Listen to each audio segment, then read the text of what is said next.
Hello everyone, welcome back to my channel. কেমন আছেন আপনারা? আশা করছি সবাই খুব ভালো আছেন। আমরাও অনেক ভালো আছি। তো অনেক দিন পর ভাবলাম আপনাদের সঙ্গে একটি ভিডিও শেয়ার করি। কারণ সত্যি কথা বলতে আমার ভিডিও করতে ভীষণ আমি ল্যাথখোর। ভিডিও আমি একদিন করি তো 10 দিন রেস্ট নিই। তো ভালো আপনাদের সঙ্গে আমার কিছু ছাদ বাগানের কিছু ফুল গাছ যেগুলো আমি রিসেন্টলি লাগিয়েছি সেগুলো শেয়ার করি। তো এই যে প্রথমে বিকালে আমি চলে আসি ছাদে।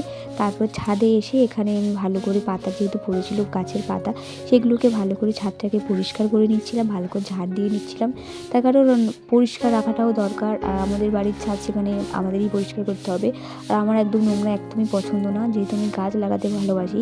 তার জন্য গাছের গোড়া আশেপাশে টবে সাইড করে যাতে কোনো নোংরা না থাকে, তার জন্য খুব ভালোভাবে সুন্দরভাবে ঝাড় দিচ্ছিলাম টবগুলো সরিয়ে সরিয়ে।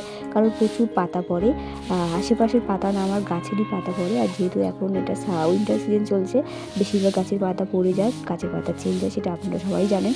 তো তারপরে আর কি ভালো করে ছাদটা আমি পরিষ্কার করে নিচ্ছি, পাতাগুলো সাইডে রেখে ফেলে দিয়েছিলাম।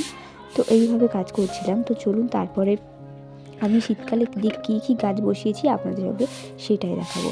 এইদিকে কাজ করতে করতে আবার ক্যামেরাটাও ঘুরে নিচ্ছিলাম, তার কারণ একা ওইভাবে কাজ করতে করতে ক্যামেরা স্ট্যান্ড যেহেতু আমার কোনো ক্যামেরাম্যান নেই, তাই ওইভাবে করছিলাম। তো ঝাড় দেওয়া আমার হয়ে গিয়েছে। এদিকে তারপরে আপনাদের ফাইনাল লুকটা দেখায় ঠিক কেমন লাগছে, কত সুন্দর পরিষ্কার পরিচ্ছন্ন লাগছে। আর শীতকালে ঠিক কী কী গাছ লাগিয়েছি চলুন আপনাদের সঙ্গে সেটাও শেয়ার করি। এই যে এগুলো হচ্ছে রজনীগন্ধা গাছ, যেটা আমি অনেক বছর আগে জাগিয়েছি কিন্তু এখনও ফুল হয়নি। অনেক বছর বলতে মানে 7-8 মাস। জবা গাছ রয়েছে এখানে, আর একটা জবা গাছ রয়েছে যেটা অনেক ফুল হয়। আর এই যে নীলকণ্ঠ গাছটা মারা গিয়েছে, এটা লেবু গাছ, কিন্তু লেবু গাছটা আমার জানি না কেন লেবু হতে চায় না, এই ছোটো ছোটো হয়ে থাকে, খুব একটা বাড়ে না। তো তারপরে এখানে একটা টগর গাছ রয়েছে, টগর গাছটা একটা সময় ভীষণ ফুল হতো, আপনাদের সঙ্গে অনেক ভিডিওতে শেয়ারও করেছি। এই গাছগুলো যেহেতু মানে সামারের ফুল গাছ, তো তাই উইন্টারের মতো একটা ফুল ফোটে না। আর এগুলো হচ্ছে নয়নতারা গাছ, এখানেও খুব ভালো ফুল ফোটে। আর রিসেন্টলি যে গাছগুলো লাগিয়েছে, এই যে চন্দ্রমল্লিকা, এই যে পঞ্চ নীলকণ্ঠ মানে অপরাজিতা ফুল, আর এই গাছগুলো একদম শুকনো হয়ে একদম সব মারা যাচ্ছে, জানি না কেন, হয়তো শীতটা বেশি পড়েছে তার জন্য। আর এই যে দেখুন সবথেকে আকর্ষণীয় আমার দুটো ড্রাগন গাছ। তো তারপরে আমি এখানে দোপাটি গাছ দিয়েছি গাঁদা ফুল গাছ, আরও জিনিয়া গাছ লাগিয়েছিলাম। জিনিয়া গাছ অনেক লাগিয়েছি, বাট এই কটা বেঁচে রয়েছে, আর ফুল মোটামুটি ভালোই হয়। আর বাকি গাছগুলো সব মারা গিয়েছে, জানি না কীভাবে মারা গেল। তো যাই হোক, তো তারপরে এখানে গাঁদা গাছ মানে সব রকম গাছ মিলিয়ে দিয়েছি। এদিকে আরও আমার ডালিয়া গাছ রয়েছে, সব ভালোই মানে চারা বেরিয়েছে, যবে ফুল ফুটবে আপনাদের সঙ্গে সেটাও শেয়ার করব। তো তারপরে গাছগুলো পরিষ্কার করে নিচ্ছিলাম। আর এখানে একটু বসতে আমার ভীষণ ভালো লাগে, বিকাল টাইমটায় না এখানে আমার সময় কাটাতে দারুণ লাগে। তার কারণ আমি মানে আমার খুব ভালো লাগে যখন আমার নিজের হাতের গাছ থেকে নিজে ফুল তোলে। তো এইভাবে আমি গাছগুলো আপনাদেরকে মানে বলছিলাম আর কি।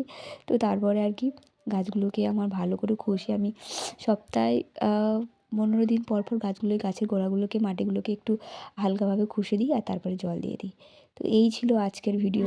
তো তারপরে আমি চলে আসি। ছাদটা যদিও খুবই ছোট, আর তো ছোট হলে কী হবে, আমার খুবই চাই ছোট্ট ছাদটিকে মানে চারিপাশে প্রচণ্ড ফুল গাছ লাগানো, মানে আমার ভীষণ ভালো লাগে গাছ লাগাতে। ফুল গাছ না, আরও ফলের গাছ লাগাতে মানে ভালো লাগে, কীরকম ভালো লাগে আপনাকে বলে বোঝাতে পারবো না আপনাদেরকে।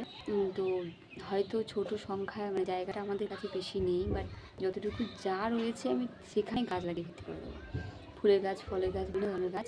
অলরেডি আমি শীতের অনেক গাছ লাগিয়েছি, আরও লাগাবো।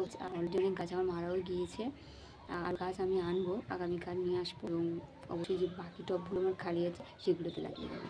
এই যে কত সুন্দর তখন মানে চারিদিকটা এত সুন্দর লাগে, তাকে ফুল ফুটে যাবে। আমি ওয়েট করে আছি আমার ডালিয়া গাছগুলোতে কবে ফুল আসবে।